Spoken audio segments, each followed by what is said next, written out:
Regina is a 45-year-old homeless woman. She hasn't been to the doctor since childhood, but has no medical complaints except for her bipolar disorder, which she takes lithium for. She receives the lithium at the local mental health clinic.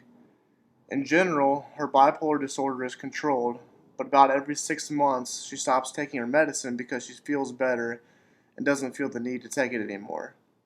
Regina's been dating Tony for about 2 years. She sleeps in a parking garage so she can be with Tony. However, Regina also has insomnia, so she has trouble falling asleep and tends to wake up early.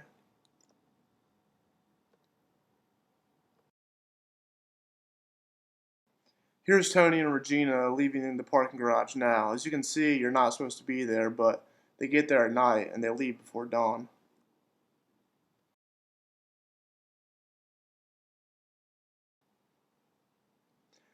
Tony and Regina do receive adequate food.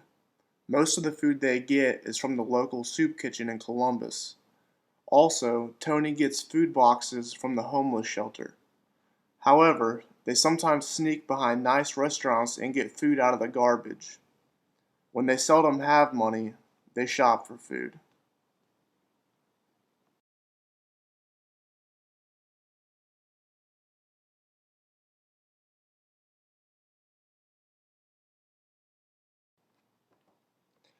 Regina is cordial with people on the street. She used to work until age 18, but that's when she had her first psychotic break and she lost her job.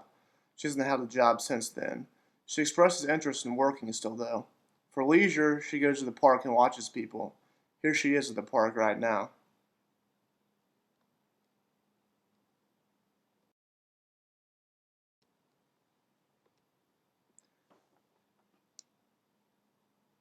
Tony and Regina go behind local businesses to wash up, if that's what you want to call it.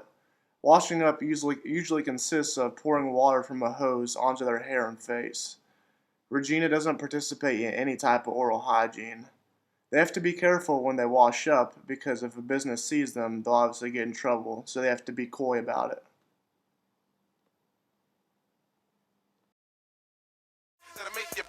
Cause I'm on white man. Hey, Mr. White down, you heard me? Fox a million.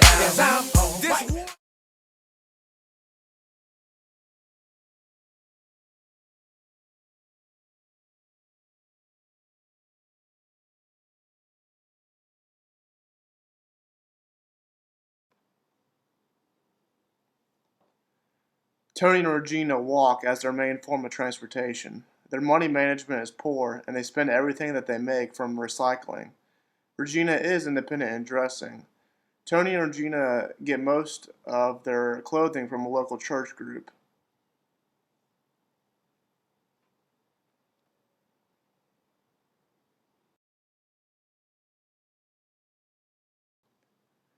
Regina knows the city of Columbus very well, which is one of her strengths, despite the fact that her and Tony don't have transportation, nor do they own a car. Like I said earlier, they get their clothes from a local church group. When they need to deposit their old clothes, they go to a Goodwill bin and throw it away. Regina is cordial, and people on the street generally get along with her. She has issues with authority, though, and doesn't like being told what to do. Lately, she's been hyper-verbal, constantly wanting to go to many locations in one day. For example, she might begin the day can collecting, but quickly switch to panhandling, and then finally dancing in the street for tips. Tony's been increasingly more concerned about Regina and recognizes this change at the same time her counselor left the clinic. Most of the time, Regina smells.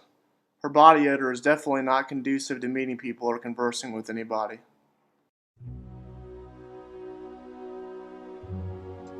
Hopefully now you have a better idea of Regina. If you are her occupational therapist, what adaptations to her environment are you going to make? What environmental and personal factors support or hinder her participation in occupations? Over the next couple minutes, we hope to explain to you our opinion on these things.